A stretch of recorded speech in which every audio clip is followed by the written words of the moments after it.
또 망신당한 주류 언론. 왜 남의 얘기하듯이 하는지 모르겠어요.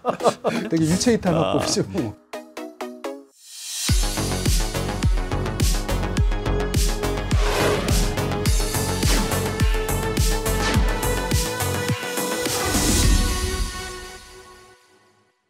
여러분 안녕하십니까? 변상옥입니다. 미디어 알릴레오 시즌2 첫 번째 방송을 시작합니다. 미디어 저널리즘은 여러분께 넓은 시야, 다양한 시각, 깊은 통찰을 전달해 드려야 하죠.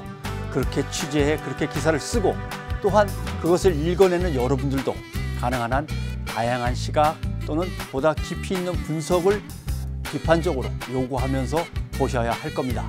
그래서 미디어 알릴레오 시즌2에서는 다양한 코너들을 준비했습니다. 오늘의 주제를 담고 있는 요주의 기사가 그 첫 번째 코너입니다. 11월 전 세계를 뜨겁게 달구고 있는 뉴스는 도널드 트럼프 후보의 미 대통령 당선이었습니다. 미국 주류 언론은 대선 기간 내내 트럼프는 민주주의를 위협하는 적이라고 트럼프를 비판하면서 찍어 눌렀지만 결과는 트럼프의 완승이었습니다. 이를 두고 레거시 미디어는 이제 한물 갔다, 죽었다 이런 비판도 나옵니다. 또 과연 트럼프 2기 시대에 미국 주류 언론과 트럼프는 어떤 관계 속에서 지내게 될지, 그리고 좋으나 싫으나 세계 최강국의 대통령 선거를 우리 언론들은 어떻게 보도를 했을지, 오늘은 트럼프의 당선, 언론은 왜 몰랐을까라는 주제로 이야기를 나눠보려고 합니다.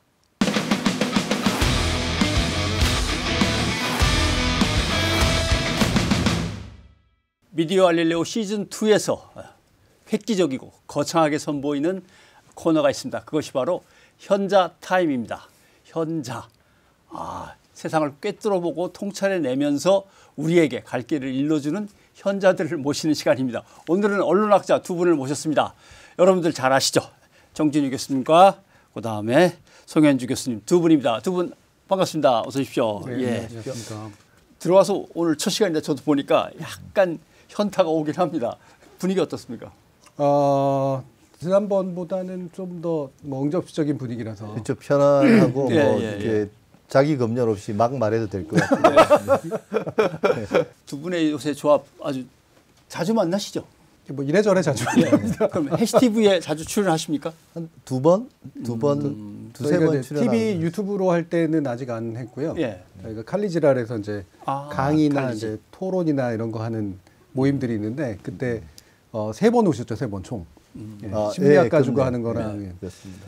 언론자유의 역설이라고 하는 그 공저도 같이 제가 본 기억이 나고, 오늘은 무엇부터 이야기를 꺼낼까 하다가 시즌2의 첫 제목을 미국 대선이 막 끝났기 때문에 미국 대선으로 잡았습니다. 물론 미국 대선인데 미디어 알릴레오니까 미디어는 미국 대선을 어떻게 보도했고 그 과정에서 생겨난 이런저런 문제점들은 뭐고 뭘 개선해야 될까라고 하는 쪽으로 방향을 한번 좀 잡아보자라고 해야 될 것 같습니다. 그래서 일단 미 대선을 지켜보신 얘기부터, 미국에서 정치 커뮤니케이션을 전공하셨으니까 송 교수님 먼저 좀 얘기를 들어봐야 될 것 같습니다. 저는 트럼프가 될 거라고 생각을 했습니다. 그런데 이제 예상보다는 조금 넘어서는 압승을 한 거, 그게 좀 약간 놀라운 점이었고, 또 하나는 이제 이게 미국의 어떤 정치 구도, 단순한 국면이 아니라 이 구조 자체가 근본적으로 변했다는 걸 좀 확인시켜주는, 과거에 이제 이른바 워싱턴 주류 정치가 붕괴되고 그 자리에 이제 새로운 어떤 정치 지형이 만들어지는 과정에 있는 게 아닌가. 그리고 그게 이제 과거부터 있어왔던 움직임인데 트럼프 재선을 통해서 이제 첫 번째 당선이 약간 예외였다면 사람들이 놀랐지만 두 번째는 이제 그걸 확인시켜주고 이거는 거스를 수 없는 우연이 아니라 필연이다라는 걸 확인시켜준 것 같은 그런 거라서 좀 앞으로 어떻게 이게 미국의 정치 구조가 더 이 격변할지에 대한 게 좀 궁금해지기도 하고 약간 뭐 미국이란 나라의 세계적 영향력 때문에 좀 걱정스럽기도 하고 그렇죠. 네. 정 교수님한테는 이걸 좀 여쭤보고 싶습니다.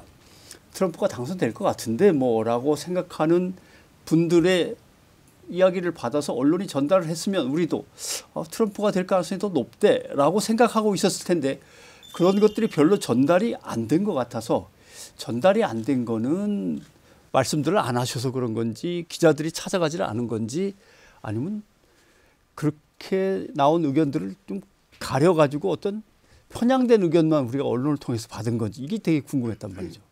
사실 우리가 보통 관심을 가지는 게 누가 될 것 같아잖아요. 예. 되게 중요하죠. 근데 누가 될 것 같아는 결국 도박의 영역이거든요. 저는 예측의 영역이라기보다는 상당 부분 도박의 영역이라고 생각을 하는데 실제로 도박사들이 더 잘 맞추기도 하고요. 그러면 왜 도박적인 어떤 태도를 갖게 됐을까? 그러면 애초에 중간 과정을 잘 모르기도 하고 중간 과정에 관심이 없어서 이제 그런 거거든요. 결국 결과가 누가 되느냐에 따라서 우리가 이렇게 받게 될 어떤 충격이랄까 또는 자기가 걸고 있는 어떤 이익이랄까 이런 게 달라지니까 결국은 결과에 대한 예측 이게 이제 제일 중요한 게 이제 되는 거죠. 그러다 보니까는 이제 그 결과에 대한 예측에서 자기가 바라는 어떤 마음이라는 게 이제 들어가거든요. 우리가 흔히 위시풀 띵킹이라고 부르는 소망적 사고 같은 게 투영이 돼 있고 그러니까 우리가 뭐 주식 투자할 때도 마찬가지고 심지어 도박적인 거 할 때는 내가 왠지 이길 것 같고 또는 왠지 질 것 같고 이런 식의 것들이 작동을 하잖아요. 그러다 보니 그러니까 내용은 잘 모르는 상태에서 그냥 누가 될까에 대한 예측적 관심만 있다 보니 실제로 정보를 굉장히 취사해서 받아들이게 되는 이제 그런 일들이 되게 많아진다라고 생각을 하거든요. 근데 저는 사실 송 교수님하고 같이 이제 여러 번 이건 이제 대선 전에 북토크도 하고 그랬는데 이 추세를 보면서 이게 트럼프가 될 기운이 되게 많다라고 서로 계속 얘기를 했어요. 그 수치하고는 좀 다르게.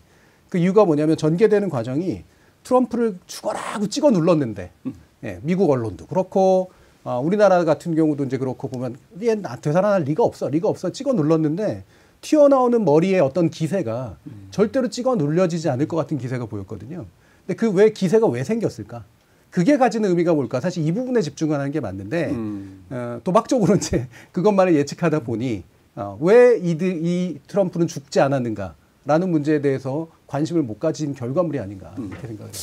그러고 보니까 궁금한 게 막 떠오르는데 송 교수님 실제로 미국의 유수 언론사들이 대통령 선거를 앞두고 여론조사를 한다고 하면 우리도 좀 그런 일이 벌어집니다만 특정의 언론사는 특정의 후보한테 약간 유리하게 수치가 올라간다든가 미국의 큰 언론사들도 마찬가지입니까? 뉴욕 타임스든 워싱턴 포스트든. 압승을 했다고는 하지만 그게 뭐 어떤 진짜 압승주들 있잖아요. 60대 40 나오고 하는데 예. 7대 3 나오는데 그런 게 아니라 경합주들은 다 몇 퍼센트 5% 이내이기 때문에 그건 실제로 다 통계학적으로는 우열을 가리기 힘든 오차범위 내거든요.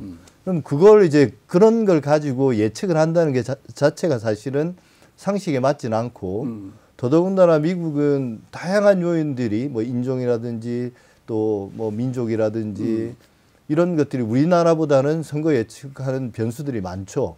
그러다 보니까 그런 통계를 보정하는 것도 실제로 더 힘들다고 생각해요. 그렇기 때문에 함부로 뭐 0. 몇 % 앞선다고 해서 누가 앞선다고 말하는 게 현실적으로는 불가능하고 또 중립적인 입장에서 그런 통계 그 여론조사 결과를 보도하는 데서는 다 그냥 그 되게 경합이고 초접전이라도 하지 누가 앞선다는 말을 하지 않았습니다. 다만 이제 아까 정 교수님 말씀하신 것처럼 그런 언론사들이 해리스가 당선되길 바라는 그런 데서는 그런 것들을 약간 과장되게 해석을 하는 거죠. 그러니까 그 여론조사 결과는 사실 저는 맞았다고 생각해요. 오차 범위 안에 있으니까. 근데 그걸 해석할 때는 약간 일종의 통계학적인 속임수로 해석을 하는 거죠. 과다하게 해석하거나. 그렇다면 예를 들면 우리도 대선 때는 엄청난 여론조사 결과들이 계속 나오니까 막 너무 많아, 지겨워 이런 얘기를 하는데 미국대로 엄청나게 많을 거니까 주 자체도 여러 군데니까. 그러면 수많은 여론조사가 막 밀려 닥칠 텐데 그중에서 다시 한국 언론이 걸러내서 한국의 독자들한테 소개할 때는 거기서도 또 편향성이 나올 수도 있겠군요. 이중적인 편향성이 당연히 있죠. 의외로 그러니까 여론조사가 그렇게까지 많지는 않고요. 그냥 비용이 일단 되게 많이 들기 때문에. 우리나라는 이제 언론사가 의뢰를 해야만 이제 여론조사 심의위원회를 통과하기가 좀 더 이제 좋은 면이 좀 있어서 정책적인 면도 있고 또 한 가지 언론사가 그거 맡긴 다음에 자기한테 유리한 자기가 이제 쓰기 좋은 어떤 기사를 쓰기가 좋으니까 작은 비용으로 사실은 굉장히 크게 남기는 장사거든요. 그러니까 많이 돌아가는데 미국 같은 경우에는 이렇게 엄청나게 큰 나라에서 대통령 하나에 대해 경제적인 여론조사가 굉장히 힘들고 그래서 주로는 독립적인 여론조사 기관들이 이제 자체적으로 하는 거에 이제 언론사가 일부 국가나 이런 방식으로 이제 진행을 하거든요. 그래서 구하기만 하면 사실은 여론조사 데이터를 잘 구해서 분석을 하는 건 불가능하진 않습니다. 근데 문제는 애초에 그럴 의지가 별로 없는 거예요. 그리고 참고하는 것 자체가 그냥 외신 정도에서 외신도 분석된 결과물을 주로 참고하기 때문에 예. 결국은 두 차례의 필터링을 거치는 거죠. 그러니까 애초에 내가 어디에 여론조사 데이터를 구해서 쓸 것인가. 이거는 무지의 필터가 작동을 하는 거고 두 번째로는 그나마 좀 믿을 만한 언론사라고 보이는 유명 언론사 몇 개를 네. 하는데 그 유명 언론사들이 상당수는 결국은 민주당 친화적인 언론사인 경우들이 많고 그러니까 해석을 주로 이제 받아들이게 되는 이런 문제가 생기는 거죠. 예. 그러니까 이제 조선일보가 미 대선 끝난 다음에 내놓은 기사의 제목을 보면 또 망신당한 주류 언론. 그러니까 박빙이라더니 이렇게 압도적인 차이로 뭐 이렇게. 왜 남의 얘기하듯이 하는지 모르겠어요. 근데 자기들도 언젠가 좀 전까지는 주로 주류 언론들 걸 받아 썼는데. 되게 유체이탈 화법이죠. 그러니까 그렇게 빗나가는 미국 주류 언론들의 여론조사와 보도는 없었다고 보신 쪽인가요? 그 수치 자체가 예. 사실은 오차 범위 내였기 때문에 초박빙인 게 맞죠. 근데 제가 처음에 압승이라고 말씀드린 것은 선거인단 수로서 압승을 한 거고 경합주를 모두 이겼기 때문에 압승이라고 한 거지 실제 수치상으로는 이게 여론조사 범위를 크게 벗어난 것도 아니에요. 근데 이제 우리가 몇 개월 전으로 가가지고 올 초로 돌아가면 우리나라 언론들이 총선 보도를 어떻게 했는지 여론조사와 한정해서 보면 뭐 MBS라든지 갤럽이라든지 이런 데는 사실 오차 범위를 언급할 필요도 없이 그러니까 완전히 집권 여당이 승리할 거다 이렇게 했지만 결과는 완전 정반대였잖아요. 네. 이런 것과는 비교할 수 없을 정도죠 실제로. 그렇기 때문에 뭐 제가 볼 때는 그런 어떤 조선일보가 그런 기사를 쓰는 거는 미국 대선 보도를 자기들이 어떻게 했는가 별개로 우리나라 총선뿐만 아니라 대선, 지난 대선, 그동안의 어떤 선거 여론조사, 이게 얼마나 오염되고 그걸 보도하는 언론사들이 얼마나 그걸 기사를 만들기 위해서 통계학적으로 맞지 않는 그런 쪼개기를 하고 그랬는지 우리가 이제 한번 좀 점검해 볼 필요는 있죠. 근데 뭐 말해도 통하지는 않습니다만. 근데 이게 예전에는 그냥 다 받아 쓰던 거를 예. 바로 선거 직전만 해도 근데 자기가 받아 쓴 척은 안 하고 받아 썼던 그 어떤 그 원천, 그 소스를 지금 그 우습게 지금 이렇게 쓰는 기사를 하고 있는 거잖아요. 표심을 못 읽었다라든가 뭐 망신당한 주류 언론이라든가 뭐 이런 식으로 하는 내기 사이트만도 못하다라든가 이런 식의 얘기들을 하는데 이 주류 언론에 대한 이런 얘기가 왜 나올까 저는 약간 어색했거든요. 근데 좀 뒤져보니까 이것도 인용이에요. 그것도 인용입니까? 이것도 인용이에요. 그러니까 미국의 약간의 이제 극우 계통의 좀 신생 언론들이 이제 신나서 쏟아내는 얘기들을 가져왔거나 아니면 저도 한번 이제 찾아보니까 주로 언론들이 자성하는 그런 기사들을 요즘 내고 있거든요. 예. 많은 미국 신문들이. 예를 들면 CNN 같은 경우도 우리들의 신뢰성이 많이 떨어지고 있다. LA 타임스 같은 경우 우리들이 제대로 된 어떤 포착이나 반영을 못하고 있는 것 같다. 그다음에 워싱턴 포스트 같은 경우는 팟캐스트 레볼루션이 일어나고 있다. 뭐 이런 식의 자성적 어떤 보도들을 하고 있어요. 그 보도들을 또 가져다가 쓰는 거죠. 예. 그러니까 이것도 독자적인 이야기라기보다는 결국에는 애초에 했던 것과 똑같은 걸 반대라고 알겠는다. 근데 여기서 하나는 좀 전문가한테 여쭤봐야죠. 샤이 트럼프는 오래전부터 듣던 얘기입니다. 예. 샤이 해리스가 있다 없다를 가지고 논란이 빚어졌는데 샤이 해리스라고 하는 단어를 쓰는 나라가 별로 없다. 그게 샤이라는 말이 예. 자기가 어떤 지지 성향을 가지고 있는데 남 앞에 부끄러워서 말을 못 한다는 거잖아요. 이제 샤이 트럼프 이제 지난 선거, 예. 이번 선거 말고 지난번 4년 전 선거에서는 샤이 트럼프라는 게 있었습니다. 당연히. 예. 그 사람을 지지한다고 말하는 게 부끄러울 정도여서 자기의 지적 수준이나 인간적인 어떤 품격과 이제 맞지 않아서 그래서 이제 그걸 말 못하는 게 샤이잖아요. 예. 근데 이제 샤이란 말을 설명하는 건 결국 제가 볼 때는 여론조사 결과와 최종 결과 그러니까 이 선거는 다른 조사와 다르게 정답이 나오잖아요. 예. 불과 하루 그렇죠. 사이에도 정답이 나오기 때문에 그 차이를 설명하기 위해서 막 만들어내는 개념 중에 하나거든요. 근데 샤이는 없죠. 샤이는 없는데 제가 볼 때 아까 말씀드린 것처럼 여론조사에 잡히지 않는 사람. 근데 그 사람들이 트럼프가 부끄러워서가 아니라 이 여론조사는 결국 여론을 조작하기 위한 과정이라고 생각하기 때문에 그걸 거부하는 사람들이 있고요. 그런 사람들 중에는 트럼프 지지자들이 많은 거고 혹은 여론조사가 도저히 접근할 수 없는 사람들.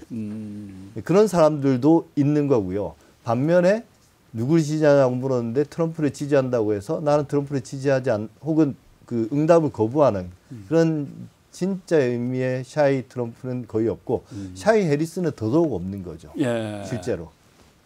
그러니까 트럼프를 지지하는데 정말 여론조사에 접근 못한다면 예를 들면 뭐 장거리 트럭 운전수 같은 경우는 계속 달리고 있으니까 여론조사 기관하고 접촉할 수 없다든가 뭐 농장에 나가서 일하는 사람도 그렇고 공장 노동자일 수도 있고 카라반 사는 사람들.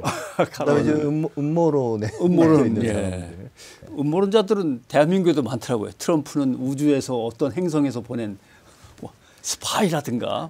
그러니까 미국에는 얼마나 많겠어요. 그런 정도의 음모론까지 카운트할 필요는 없는데 예를 들면 이제 그런 음모론 있지 않습니까? 이 여론조사는 이 실제 이제 이 주류 언론사들이 트럼프에 반대하는 주류 언론사들이 여론조사 결과를 조작해서 발표하고 그걸 통해서 여론을 이제 우리가 흔히 말하는 그런 어떤 자기 실현적인 예측 이런 수단으로 쓰인다. 이건 가벼운 음모론이잖아요.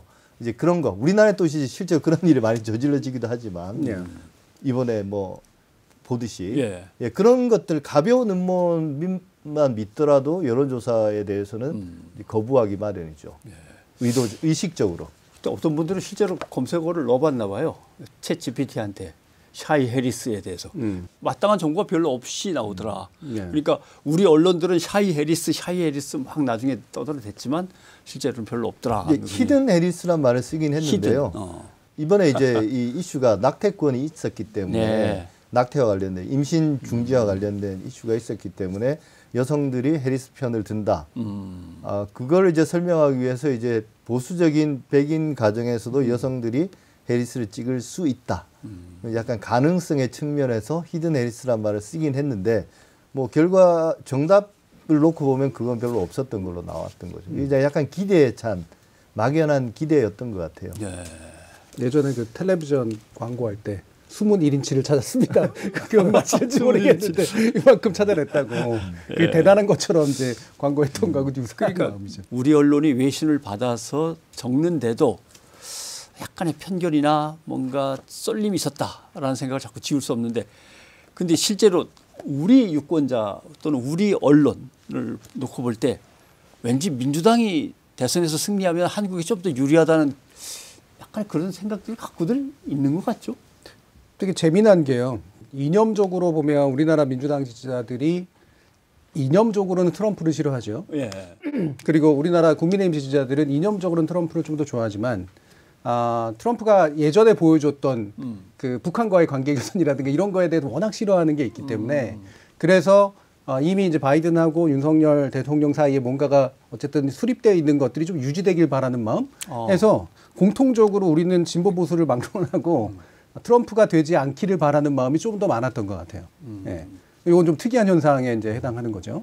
저는 이제 기자들을 가장 호의적인 시각으로 볼 경우 이 기자들은 나름대로 정의감이라는 게 있는데 아무리 어떤 나쁜 언론사에 근무한다 하더라도 근데 이게 약간 미국 대선은 그 자기의 어떤 이 언론사의 이해관계는 좀 떨어져 있고 이걸 뭔가 자유롭게 보도해도 거기에 관련된 뭐 이해관계가 크지 않으니까 조금 뭔가 객관적인 시각이나 자기의 어떤 의지들을 투영해서 해리스를 좀 응원했을 수도 있죠. 조금 더 정의로운 남의 이야기니까. 만약에 우리나라 선거에서 그런 걸 쓰면 당장 뭐 기사가 잘릴 수도 있고 하지만 뭐 가장 호의적으로 보면 그렇다는 겁니다. 굳이 말하면 우리나라에 샤이 트럼프 기자들이 있었을 수 있겠는데 그러니까 어쨌든 대놓고 트럼프가 되는 게 좀 더 낫지 않을까? 이렇게 얘기하는 건 남의 일이니까 사실 상대적으로 없었고. 해리스를 지지해야 하면은 뭐 젠더 문제도 그렇고 성소수자 또는 그냥 소수 민족 이런 거 저런 거 합치면 왠지 제가 좀 힙해 보이기도 하지 않습니까? 해리스 심정적으로는 사실 그 해리스를 지지하는 게 어찌 보면 국익과 상관없이 근데 국익이라는 건 거의 사실은 거의 반반이지 않습니까? 주는 게 있으면 받는 게 있고 어쨌든 그런데 근데 저는 그런 생각은 들어요.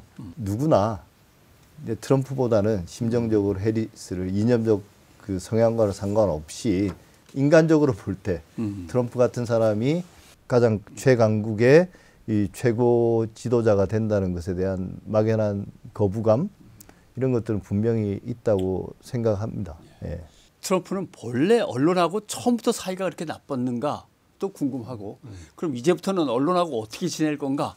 미운 기자들은 아예 뭐 만나지도 않겠다고 하고 차단하라고 하고 뭐 이런 지시를 내릴 건가 진짜 이런 거 참 궁금합니다. 트럼프는 이게 아이러니죠. 미디어 중독자거든요. 중독자예요. 네, 그러니까 내가 미디어에 계속해서 나오는 상태를 굉장히 즐기는 사람이기 때문에 그리고 미디어도 트럼프를 굉장히 좋아하죠. 네, 그러니까 아마 우리 알레오도 나오면 좋아할 겁니다. 열려 있습니다. 네, 미디어에 굉장히 친화적인 발언도 하고, 그다음에 특히나 예전 같은 경우에는 뭐 신수도 되게 되게 수려한 편이었고, 미디어가 되게 좋아할 만하고 미디어를 되게 좋아한 되게 뚜렷한 정치인이거든요. 그런데 이제 미디어하고 왜 척을 저게 되느냐? 이제 미국 방송들이 주로 네. 좀 더 리버럴 미디어라고 부르는 상대적으로 좀 진보적 성향을 가지고 있는 방송들이 많다 보니 적어도 트럼프 같은 사람은 대통령이 되면 안 돼라고 하는 걸 너무 노골적으로 사실은 내비친 면들이 있거든요. 거기다가 뉴욕타임스라든가 이런 데들은 이제 권위지들 같은 경우에도 권위적 관점에서 봤을 때도 그렇고 자신들의 이념적 성향 봐서도 그렇고 트럼프라는 인물을 사실은 삭제시켜야 된다라고 봤던 2016년 대선에서는 그런 입장이다 보니 트럼프로서는 주류 언론이 되게 싫었겠죠. 그래서 그 주류 언론과 척을 진 측면이지 미디어 일반과 불화를 이뤘다라고 보기에는 좀 어려운 면이 있습니다. 앞으로 그럼 어떻게 전개될 것 같습니까? 트럼프가 어떤 그 주류 언론들 CNN이라든지 뉴욕타임즈라든지 이런 미국의 주류 언론들에 굴하거나 그들의 의견에 귀를 기울이는 것을 원하지 않고 본인 또한 자신이 하는 일에 대해서 미디어가 왈가왈부하는 것들을 듣기 싫고 근데 미국은 대통령이 우리나라처럼 무슨 검찰 시켜서 조사하고 이럴 수는 없기 때문에 그냥 무시하고 살지 않을까. 네. 트럼프라고 하는 인물과 이제 미디어와의 관계에 대해서 우리가 지금 얘기를 시작을 했습니다만은 그래서 오늘 특별히 송현주 교수님을 모신 까닭은 트럼프는 결국 만들어진 것이다라고 하는 이제 책의 역자이시기 때문에 상당히 흥미진진했습니다. 트럼프는 자기가 잘나서 또는 뭔가 조직에 의해서 이루어진 게 아니라 선택되었을 뿐이다. 이렇게 책이 하나 나왔는데 송현주 교수님의 역저입니다. 번역한 역저입니다. 정확하게. 보면은 트럼프를 밀어올린 바람은 어디에서 시작된 것인가 어디에서부터 불어온 것인가 이렇게 해제의 제목이 잡혀 있더라고요. 예. 어디에서 불어온 겁니까 그럼? 맨 처음에 그저 약간의 관종기 있는 평범한 시민이고 사업가든 트럼프를. 그러니까 그게 이제 바로 그 트럼프가 등장할 수밖에 없는 시대적 배경과 환경 이거에 관련된 얘기인데 정확히 말하면 트럼프와 같은 인간이 등장할 수밖에 없는 거라고 할 수가 있겠죠. 기존에 그런데 엘리트 공화당 정치인들 같은 경우에는 귀족 가문들, 좋은 정치 가문들에서 이제 보통 나오게 돼 있고 좋은 대학 출신의 나름대로 온건한 어떤 타협성을 가지고 있는 사람들이 보통 대통령으로 밀어 올려지니까 여기에 이제 트럼프 같은 사람은 원래는 경선에서는 올라오기 되게 힘든 사람이었던 거죠. 근데 그게 이제 바로 매체 환경도 바뀌고 그다음에 사람들도 미국인들도 굉장히 좀 여유가 없어지면서 결국에는 한때는 그냥 이민자 사회에서 함께 잘 공존하려고 했던 타협적인 마음을 갖고 있던 미국 주류 보수 백인들이 실제로는 겉으로는 그렇게 행동해 왔지만 속으로 쌓여왔던 분노 이걸 어떻게 표출할 것인가 이 부분이 이제 계속해서 억눌려 있었던 상태인데 여기에 구멍을 뻥뻥뻥뻥 뚫어준 게 바로 이 토크 라디오들이었고 거기에 가장 적합한 인물이 바로 이제 트럼프였다는 거죠. 트럼프가 만약에 앞으로 대통령 끝나고 사라진다거나 그런다고 해도 트럼프 같지 않은 전혀 새로운 인물이 미국 보수주의를 다시 예전의 모습으로 만들까? 저는 그렇지 않을 거라고 생각을 하는 겁니다. 지금 토크 라디오라고 하는 이제 개념이 나왔습니다만 우리가 지금 정치 유튜브를 떠올리듯이 맨 처음에 시작은 정치 토크 라디오에서부터 시작이 된 겁니까? 그게 이제 일종의 뭔가 하나 분출구가 된 거죠. 이렇게 Make America Great Again. 그런 어떤 새로운 미국을 만들어야 된다는 그런 세력들의 분출구로서 미디어라는 게 그런 역할들을 하거든요. 그런 게 필요하거든요, 실제로. 근데 미국의 주류 언론들은 계속 왼쪽으로 가고 있고 그 구멍을 뚫어준 게 이제 분출구를 만들어준 게 아까 말씀하신 것처럼 토크 라디오가 1990년대 후반부터 이제 성장해서 한 30년 가까운 세월 동안에 어떤 이 밑바닥 어떤 민심이나 여론의 변화들, 특히 백인 주류들 중심으로 그게 만들어져 왔고, 이제 결국 그게 워싱턴의 권력 교체, 공화당부터 시작되고 결국 이제 완성이 돼서 지금 대통령, 근데 공화당이 이제 수십 년 만에 대통령도 되고 상원도 장악하고 하원도 장악하고 대중투표소에서도 민주당을 추월하는 그런 어떤 이 권력을 틀어지게 되는 그런 결과가 이어져. 부가 설명을 좀 드리면, 로빈 윌리엄스가 예전에 주연했던 베트남전 영화에 보면 라디오 하면서 굿모닝 베트남으로 베트남 하는 거 있잖아요. 그렇게 막 소리 꽉꽉 지르면서 지역에 있는 사람들에게 그냥 좀 더 편한 자세로 이렇게 얘기하는 말 그대로 로컬 라디오죠. 그냥 지상파로 많은 포괄 범위를 가지고 있는. 근데 이거는 주류가 절대 아니었거든요. TV가 그나마라 사람들이 많이 보는 거였고, 신문은 어려우니까 미국인들의 일반 미국인들이 신문을 잘 안 봐요. NIT나 이런 거 잘 안 보는데 로컬 페이퍼만 좀 보는데 거기 정치 얘기가 많이 나오진 않고, 그 빈자리에 이 토크 라디오가 갑자기나 원래 있었던 건데 급격히 정치화가 된 거죠. 네. 근데 여기서 사람들, 사실은 불만을 안고 있던 사람들을 발견한 거예요. 그리고 이들도 이걸 발견한 거죠. 야, 여기서 꽉꽉 소리 질러주고 내 마음 대변해주고 얼마나 시원하냐. 급속한 정치화가 이 사이에서 일어나게 돼요. 제가 약간 구조적으로 또 말씀을 드리면, 한 사회에 어떤 이 유권자들, 시민들의 정치적 성향이라는 게 있고, 사실은 그런 사람들의 어떤 정치 의견을 대변하거나 정보적 요구들을, 정치 정보에 대한 요구, 지식들을 충족해주는 그런 미디어가 있고, 그런 게 좀 균형을 이루어야 되거든요.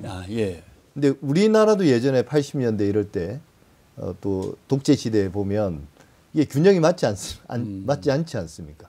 그럼 그게 어느 순간에는 그게 메꿔져야 되는 거거든요. 예를 들면 우리나라는 한겨레가 창간되고, 또 이제 공영방송의 권력이 바뀌면 공영방송이 조금 더 공정한 언론이 되고, 또 최근에 이제 유튜브라든지 혹은 과거의 팟캐스트라든지 이런 걸 통해서 뭔가 그 빈 공간을 권력의 공백이 있으면 뭔가 채워지듯이 언론도 공백이 있으면 그게 채워지는데, 미국의 경우는 그 공백이 이제 보수 성향의 사람들이 가지고 있는 언론에 대한 갈증이 그걸 메워준 게 이제 라디오였다는 거죠.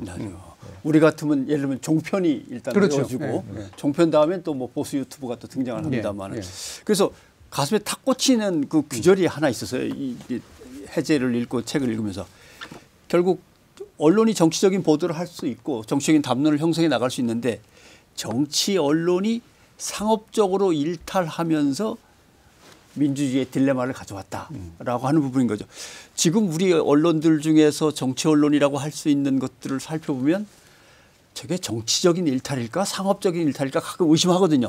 순전히 돈 벌려고 저러는 거 아니야 진짜. 생존의 위기를 느끼면서 이럴 때가 있고, 아니면 진짜 어떤 정치적인 신념에서 저러나 궁금할 때도 있는데, 우리의 정치하고 묶어서 생각한다면 미국의 이 트럼프를 불러일으킨 이것은 상업적 일탈에 의해서다.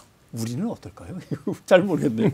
근데 이게 경쟁이 심해지니까 이 당파성과 상업성이 결합돼요. 그래서 당파적으로 되는 게 상업적으로 유리한 상태가 만들어지는 거죠. 그래서 쪼개지는 언론들이 이제 만들어지는 게 이제 일반 거고, 우리도 이제 사실 이거하고 좀 유사한 경로를 보이는데, 우리나라에서는 제가 저도 논문도 썼지만 정치 상업주의가 2012년 종편 이후에 되게 명확해졌거든요. 그리고 이 보수지들은 방송이 없었잖아요, 원래. 그러니까 지상파라는 방송뿐이 없었으니까. 이 방송으로 진출하게 되면서 비로소 망해가는 신문을 약간 보조할 수 있는 수단을 만들게 된 거고, 여기서 보수층, 노년층에서 자신의 마켓을 발견을 한 거죠. 거기다가 이제 폭스를 이제 모방했기 때문에 굉장히 강하게 내지르는 그런 방송을 하면서 이게 장사가 된다라는 명확한 시각을 갖게 됐고. 그래서 항상 빨간 바탕에 그렇죠. 이게 미사일, 북한 얘기 맨날 나오고. 위기 계속해서 조장하고 트로트까지 결합되면서 이제 아주 완성체를 만든 이제 이런 상태라고 볼 수 있는데, 우리나라는 사실 또 한 가지 차이가 뭐냐면요. 저는 정치상업주의 말고도 특정 정부 내지 특정 정파를 대통령으로 만들거나 지배정당으로 만들면 생기는 이득이 구체적입니다. 그러니까 미국하고는 또 다르게. 왜냐하면 민주계열이 이제 집권하게 될 때는 대체로는 그냥 놔두는 방식을 취하거든요. 개입하기보다는. 그래서 오히려 더 리버럴이죠. 그런데 이제 국민의힘 계열들이 집권하면 굉장히 강하게 틀어주는 그런 방식을 취해요. 그래서 비판적인 언론에 대해서는 굉장히 탄압하고 좀 말 잘 되는 언론은 좀 나눠주고 정부 광고라든가 이런 것도 되게 명확한 편향을 보이거든요. 대표적인 게 바로 종편 방송 허가권, 그러니까 승인을 그렇죠. 얻은 거잖아요. 예. 그리고 현재 윤석열 정부 집권을 하면서 사실은 상당히 주류 언론 친화라기보다는 기성의 보수 언론 친화적인 어떤 정책들 이런 것들을 이제 얻어낼 수가 있기 때문에 이건 훨씬 더 구체적인 일종의 사냥 작업이라고 이제 볼 수가 있는 겁니다. 예. 그러니까 미국하고는 차이점이 있어요. 시장 외에 어떤 그 이득을 취할 수 있는 경로들이 많죠. 예. 뭐 잘 아시겠지만 언론인들이 주요 장관이라든지 그렇죠. 뭐 예. 이사장이라든지 이사라든지 뭐 이런 쪽으로 언론인들이 얻을 그런 후견주의적인 요소들이 되게 많기 때문에 그다음에 언론사에도 정부 광고나 이런 것들이 주어지는 것들이 있기 때문에 그게 꼭 정준희 선생님 말씀한 것처럼 이 시장의 차원 외에 다른 어떤 거래 관계들이 성립할 수 있는 것들이 많습니다. 근데 미국은 그런 건 없거든요. 예. 그러니까 철저하게 이제 시장과 그 목표 수용자에서 콘텐츠들이 좌우되는 측면들이 있습니다. 예. 상당히 일방향적이죠. 그렇기 때문에 수용자들, 청취자들, 독자들이 원하면 그게 거역하기가 좀 힘들어지죠. 실제로 미국은 언론과 정치 권력이 거리를 분명히 둔다. 정부도 마찬가지고. 라고 할 때 간섭도 안 하지만 지원도 사실 없는 거거든요. 그렇죠. 뭐 돈을 갖다 준다든가 이런 게 없는데 우리는 사실 지역은 더합니다만은 중앙마저도 정부가 주는 광고와 정부의 협찬이라든가 각종 컨퍼런스를 열면 정부에서 기관에서 기업에서 표 사주는 거 이걸로 언론이 먹고 살고 있으니까 더군다나 말씀하신 대로 국민의힘 계열의 보수 정권이 들어섰을 경우는 특정 언론사에게는 광고가 확확 밀려가고 특정 언론사는 광고가 갑자기 사라지기도 하고 뭐 언론사가 사라지는 경우도 최근에 있었습니다만은 좀 진보적인 어떤 정권이라면 언론 전체를 하나의 시스템으로 보면서 천천히 접근하는데 보수적인 정권에서는 A, B, C, D 등급을 나눠가지고 때리거나 주거나 분명히 하니까 베네핏이 이제 확실하게 드러나는 것도 있고. 그래서 우리나라 언론이나 이제 미디어 시장을 완전한 시장 체제로 완전히 바꾸자. 예. 그게 한편으로는 이 정부의 간섭이나 이런 것들을 끊는다는 면에서는 긍정적인 면이 있지만 또 정부가 그래도 그 관리해야 될 부분들이 분명히 있거든요.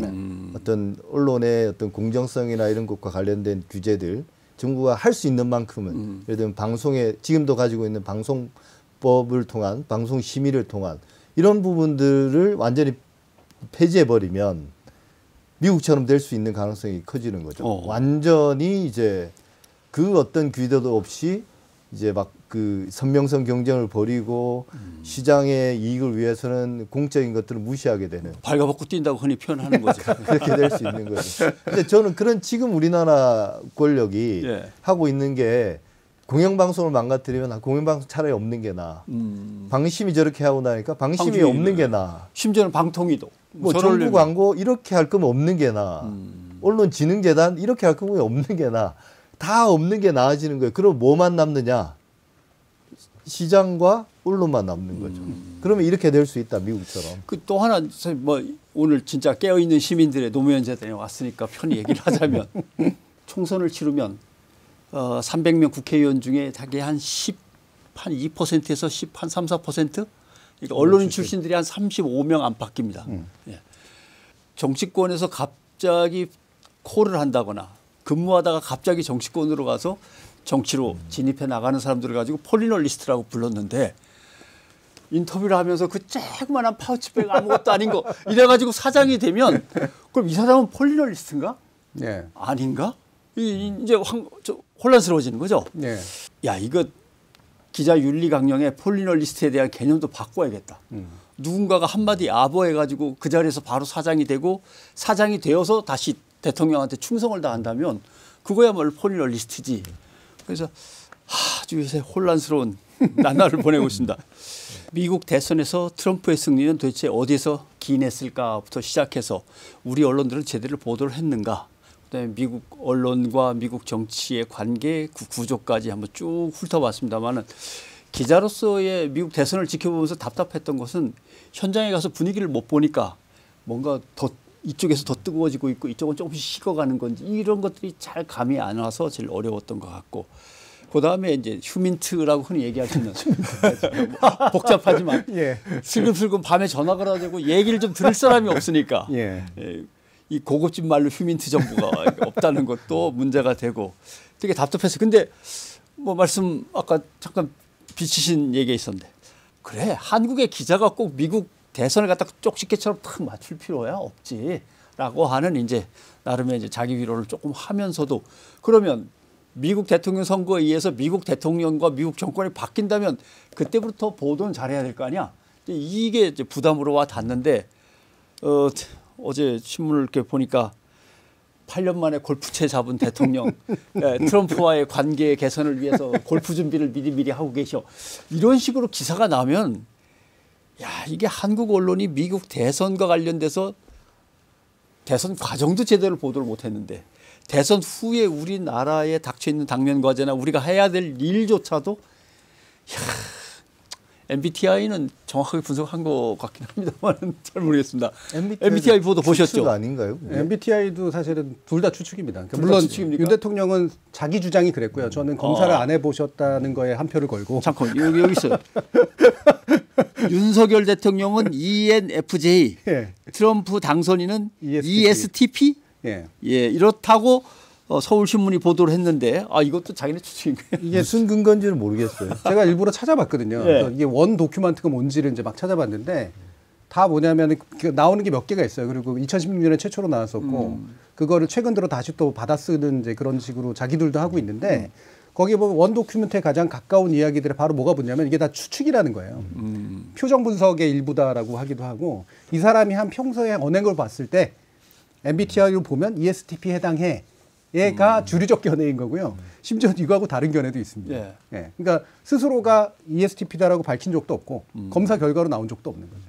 골프는 도움이 되겠습니까? 미국 문화에서 저희 한국 문화는 잘 못하고 치고. 아니 뭐 제가 꼭 한 말이 아니라 예. 뭐 사실 뭐 트럼프 대통령이 골프를 좋아해서 뭐 첫 번째 임기에 한 300번 넘게 쳤다는데 그 말은 거의 이제 주말 토요일 일요일 다 쳤다는 거죠. 무조건 치는 거죠 토요일. 그 정도? 예. 일주일에 한 두세 번씩 쳤다는 건데 뭐 미국 대통령 휴가도 많고 잘 쓰고 그런 것들에 대해서 미국 국민들이 뭐 특별히 문제 제기를 안 하니까 골프 치겠죠. 네. 앞으로도.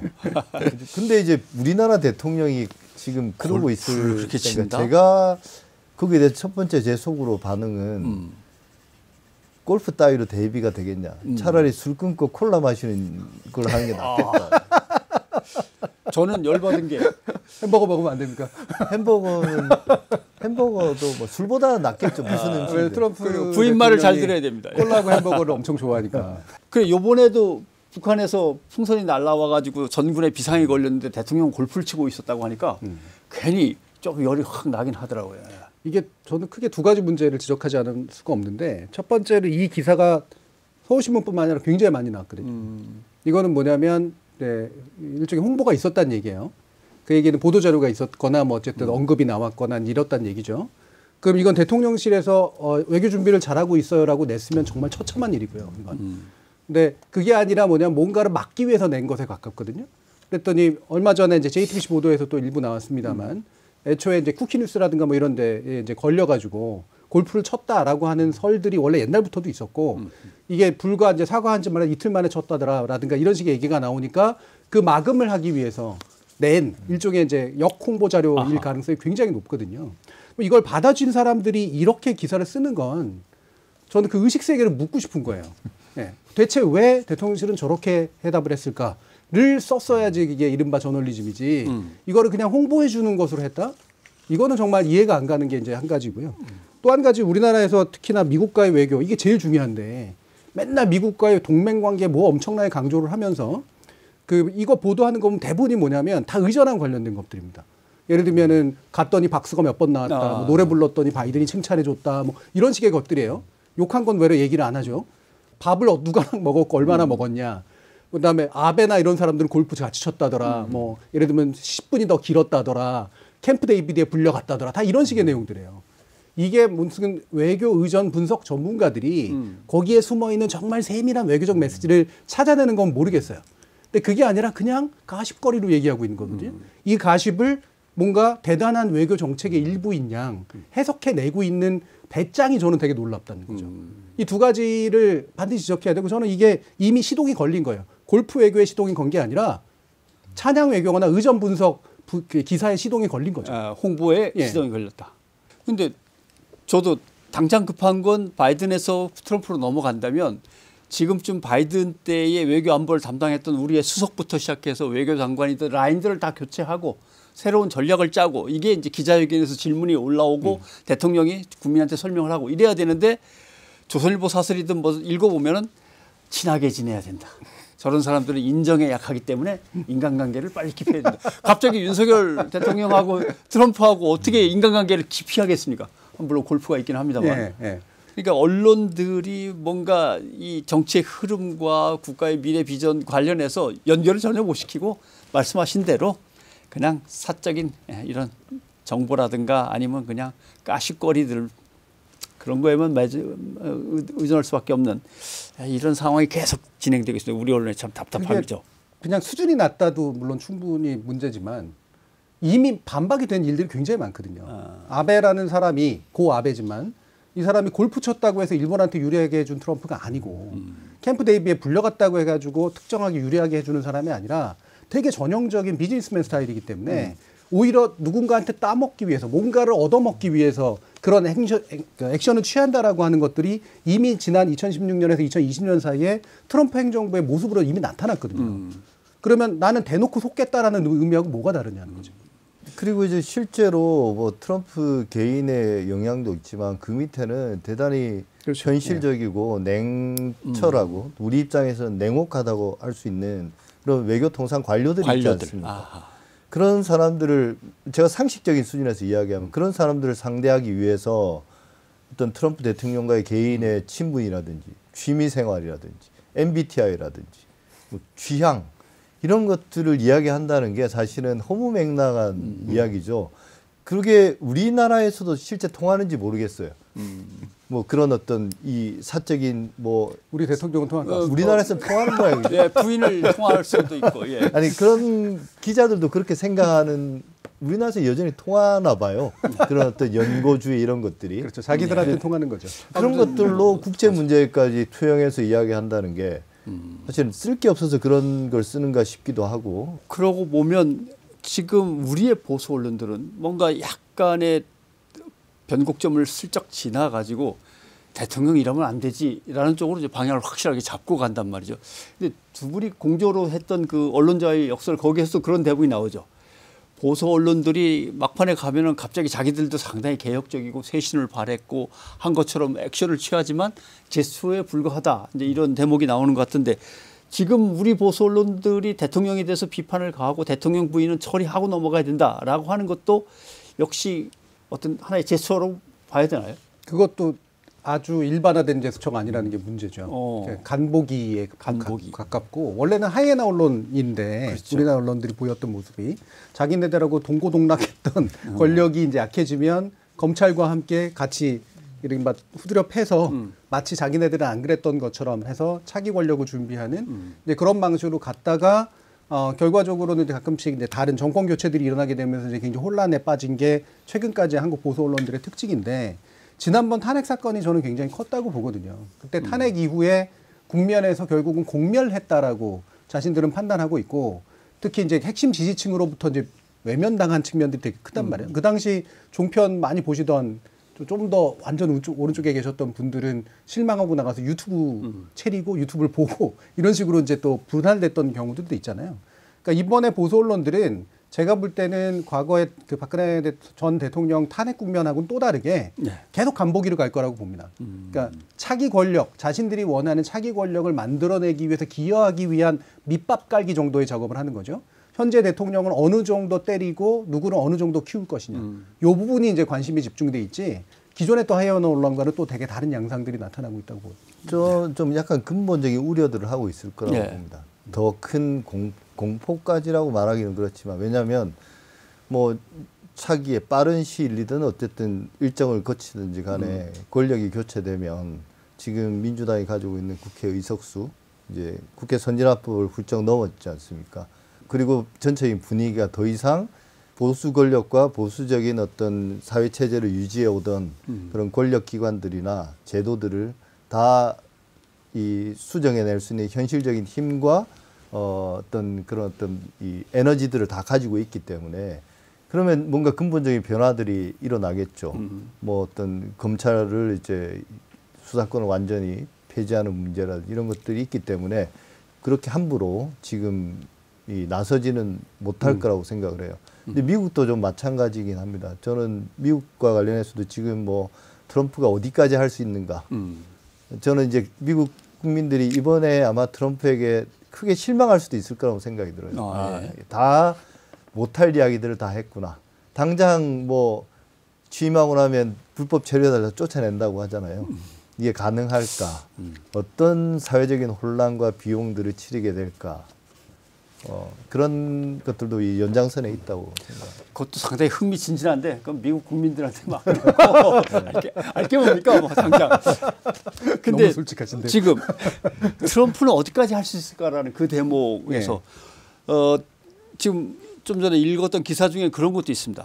관세를 엄청나게 세게 매길 것이다. 뭐 트럼프 대통령이 그럴 수도 있겠지. 미국 우선주의니까. 그러면서 이제 대공황 어쩌고 저쩌고 이제 이렇게 나온단 말이죠. 야, 국민이 지금 대공황을 생각해야 되나? 근데 이게 항상 남의 나라 얘기를 우리 쪽으로 옮겨올 때 보면은 배경이나 그동안의 어떤 역사적인 변화 같은 것들을 감안 안 하고 그냥 그대로 갖다가 푹푹 이식하는 작업이 있는데 이런 것들은 좀 기자가 좀 신중하게 분석하고 또 전문가 얘기를 듣고 써야지. 관세가 올라가면 뭐 국가 간에 이렇게 되니까 결국은 뭐 뻥 터지면서 대공황. 너무 쉽게 논리가 비약되니까 말이죠. 이런 거 정말 조심해 읽어야겠다는 생각을 했고 두 분께도 여쭤보고 싶습니다. 실제로 선거라든가 정권의 이동이라든가 아니면 다른 나라의 큰 나라의 어떤 정권의 변화 때문에 우리나라는 뭘 어떻게 해야 되는데 지금 우리가 이런 얘기들을 했는데 이런 것들은 좀 조심조심 읽어보시거나 아니면 눈여겨보시거나 꼭꼭 따져서 간파해 내셔야만 된다. 이게 충고하실 만한 게 있으시면 좀 해주셔야겠습니다. 미디어 알릴레오니까 미디어를 보는 리터러시 작업을 마지막으로 좀 해봐야 될 것 같습니다. 예. 충고라고 말하니까 제가 요즘 충고라는 말 쓰면 꼰대가 되기 때문에 예. 언론한테는 충고하고 싶은데 예. 시민들한테 충고라기보다 조언을 이제 하고 싶은 면이 좀 팁. 있는데요. 일단은 우리가 모르고 접하게 되는 정보가 있어요. 그러니까 우리가 아무리 언론을 무시하고 이렇게 비판적인 입장이라고 하더라도 솔깃한 것들은 그냥 솔깃하거나 재미있는 건 그냥 무작정 참조하거든요. 근데 그게 우리나라 언론이 의도를 갖고 썼거나 아니면 잘 모른 채 외신을 그냥 대충 섞어서 쓴 그런 기사들이 많은데 그 기사들의 대부분은 크게 두 가지 정치적 의도를 깔고 있거나 국내 정치적 의도를 깔고 있거나 상업적 의도, 해외 토픽형 기사라는 거예요. 해외 토픽형 기사라는 건 뭐냐면 정말로 내용도 잘 확인되지 않는 하지만 굉장히 흥미로워 보이는 예를 들면 뭐 코끼리가 뭐 무슨 아마존 강에 떠내려 갔다더라 어쩌다라는 것과 거의 유사한 기사들이 많습니다. 근데 이게 흥미도 있고 뭔가 좀 정보성이 있어 보이니까 이게 그냥 가져다가 대충 외국에 대한 이미지를 형성하는 경우들이 되게 많아요. 저는 그래서 요즘 온라인 커뮤니티나 이런 데서 보면 해외에 대해서 형성되는 주요 이미지들이 굉장히 왜곡돼 있다는 걸 많이 봅니다. 예를 들면 뭐 영국, 미국, 프랑스 뭐 이런 것들에 대한 인식이나 이런 걸 보면요. 다 하나같이 무슨 섬나라 어쩌고 저쩌고라는 등 이런 식으로 되게 혐오적이고 모멸적인 어떤 표현을 써가면서 국가를 굉장히 단순한 이익을 하거든요. 이해를 하거든요. 거기에 사실 이런 해토피청 기사들이 이제 기여한 면들이 굉장히 많다. 그래서 우리가 해외에 대한 이미지는 그런 정보로 참조해서 할 부분이 아니라 차라리 챗GPT에게라도 물어봐라. 그런 것들. 그건 이제 대충 물어보면 챗GPT는 정확하진 않지만 과거에 검증됐던 것들을 풍부하게 엮어서 보여주는 건 가능하거든요. 그래서 그런 식으로라도 한번 확인을 해보는 것이 되게 필요할 거다. 이게 이제 한 가지고 또 한 가지는 저는 웬만하면 언론사는 쫓아가지 않았으면 좋겠어요. 그러니까 언론사를 쫓아가는 게 정보로 언론사를 쫓아가지 말고 기자를 쫓아가거나 또는 요즘 전문가들이 많습니다. 근데 전문가들 가운데 페이스북이나 유튜브를 통해 가지고 그냥 바깥으로 자신의 전문적 견해를 얘기하는 분들이 있어요. 이분들이 훨씬 나은 소스인 경우들이 많습니다. 요즘은. 그래서 특정 분야를 굉장히 잘 전공하고 뚝심 있게 밀어붙여 온 그런 기자라든가 아니면 순수한 자기 의도를 가지고 전문적 지식을 펼치려고 하는 사람들 이 사람들을 위주로 한번 쫓아보는 게 오히려 훨씬 더 나을 거다. 현재 우리나라 언론사들은 대단히 죄송한 말씀이지만 전문성이 많이 떨어지고 특히나 국제 분야에 있어서 외교 안보 분야에 있어서 그리고 국내 정치적 의도 내지 상업적 의도를 깔고 있는 경우들이 너무 많다. 이 부분은 말씀드리고 싶어요. 네, 송 교수님. 저는 이제 아까 해외 토픽 말씀하셨는데 이제 어느 순간부터 해외 토픽을 안 보려고 해요. 그러니까 이 사람들이 예전에는 그 앞에 붙이던 국적을 막 떼버리잖아요. 그렇죠. 그래서 한국에서 예, 있었던 일인 것처럼 착각하게 이게 낚시성. 네. 근데 해외 토픽 뭐 그런 걸 꼭 보고 살아야 되나 이렇게 싶기도 하고 그런 거 좀 안 보고 살았으면 좋겠고요. 그건 다른 분들도 그렇고 또 하나 이제 소스 말씀하시는 거거든요. 이 우리나라 언론 기자들이 그냥 별 지식 없이 마구잡이로 이제 써내는 국제 기사들 대부분 이제 출처들이 이리저리 긁어 모아서 그냥 얼기설기 쓰는 그런 국제 기사들이 많은데 오히려 그보다는 좀 지식을 갖춘 사람들이 쓰는 거. 이 소스와 관련해서 제가 하나 말씀드리고 싶은 건 아마 이 선거가 끝나고 본격적으로 이제 뭐 북미 관계 개선이라든지 이제 한반도 둘러싼 정세가 좀 급변하고 이러면 이제 국제부라든지 특파원들이 기사를 많이 써요. 네. 근데 그 사람들도 소스는 있거든요. 거기서 그냥 뭐 가만히 집에 있는 건 아니고 이리저리 돌아다니면서 취재도 하곤 합니다. 근데 제가 예전에 한번 가만히 지켜본 건 뭐냐면 그 예를 들어 미국의 주미 특파원이 워싱턴이나 뉴욕에 있는 특파원들이 받아들인 소스들이 대부분 이제 싱크탱크인 경우가 많아요. 그렇죠. 근데 그 싱크탱크들이 미국은 거의 진보적인 싱크탱크와 보수적인 싱크탱크들이 혹은 이제 초당파적인 싱크탱크라고 이야기하는 이게 세 종류가 있고 어느 정도 균형이 맞습니다. 근데 우리나라 언론들이 받아드는 싱크탱크들은 대부분 보수적인 싱크탱크의 보고서들을 받아서 기사를 쓰는 경우가 많아요.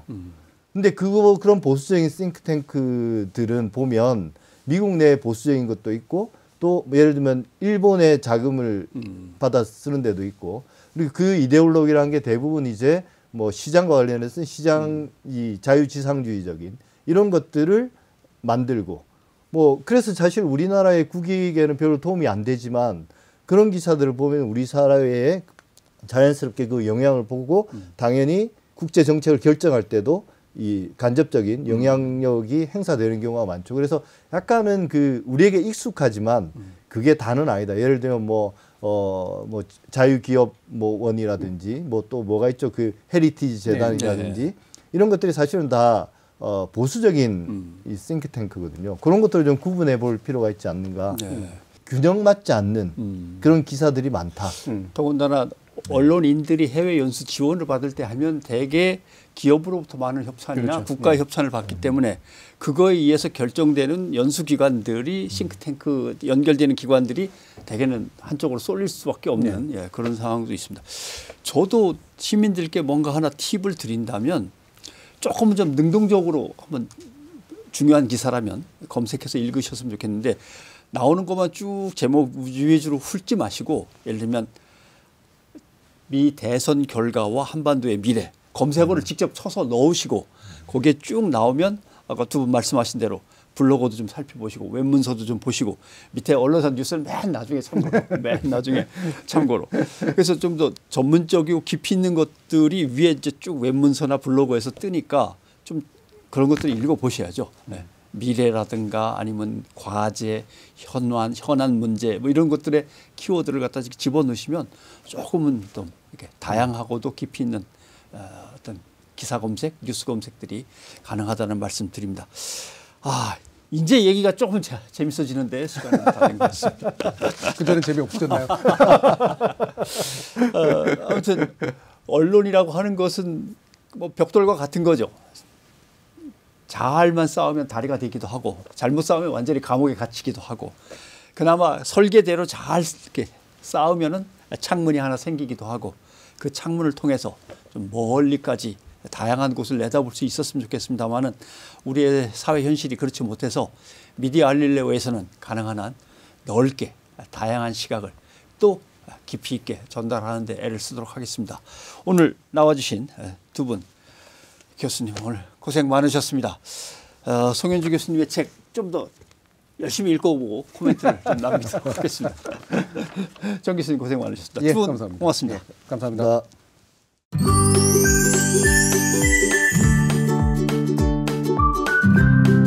미디어 알릴레오 시즌2에서 새로 준비한 코너는 좋은 기사를 소개하는 기사 맛집입니다. 자, 한국의 2030은 트럼프, 나머지는 해리스. 초유의 관심, 왜? 라고 하는 한국경제 11월 6일자 기사를 꼽았습니다. 다른 언론들은 미국 대선에 대해서 이것저것 외신들을 인용해 보도하면서 누가 될 거야, 누가 앞서고 있어, 누가 뒤집었어, 과연 어떻게 될까, 초박빙이야, 이런 식으로 보도를 했지만 이 기사는 나이별로 계층별로 뭔가 분류가 되어 있는 통계 자료들을 소개하면서 연령별, 세대별 또는 계층별로 미국 선거에 대해서 어떤 식으로 관심을 갖고 있나를 조금은 깊이 있게 파고들었습니다. 왜 이 기사에 저는 관심이 있었냐 하면은 2020년대 들어서 지구촌의 최대 관심사 키워드 중에 하나는 젊은이들의 분노입니다. 2030 세대는 정치를 어떻게 보고 있고 무엇을 기준으로 정치인들을 구분하는가, 그리고 어떤 이슈에 더 흥분하고 더 적극적이며 어떤 이슈에 대해서는 왜 무관심한가, 이게 정말 중요한 연구 과제거든요. 그래서 그것을 살짝 엿볼 수 있는 이 기사가 제 마음에 들었습니다. 한국의 2030은 트럼프, 나머지는 해리스. 한국경제 11월 6일자 기사였습니다. 네, 오늘 미디어 알릴레오는 여기까지입니다. 그리고 마치기 전에 소개할 내용이 하나 있습니다. 이번 주 21일 목요일부터 노무현 시민센터에서 특별한 컨퍼런스가 열립니다. 2024년 민주주의 랩 컨퍼런스. 사흘 동안 21개의 세션을 통해서 사회적인 돌봄, 플랫폼, 기후, 평화, 지역, 연대 등 우리 사회가 직면한 위기와 문제 등을 다룹니다. 언론에 대한 세션도 있습니다. 관심 있는 분들은 많이 참석하시기 바랍니다. 저는 다음 주에 다시 찾아뵙겠습니다. 고맙습니다.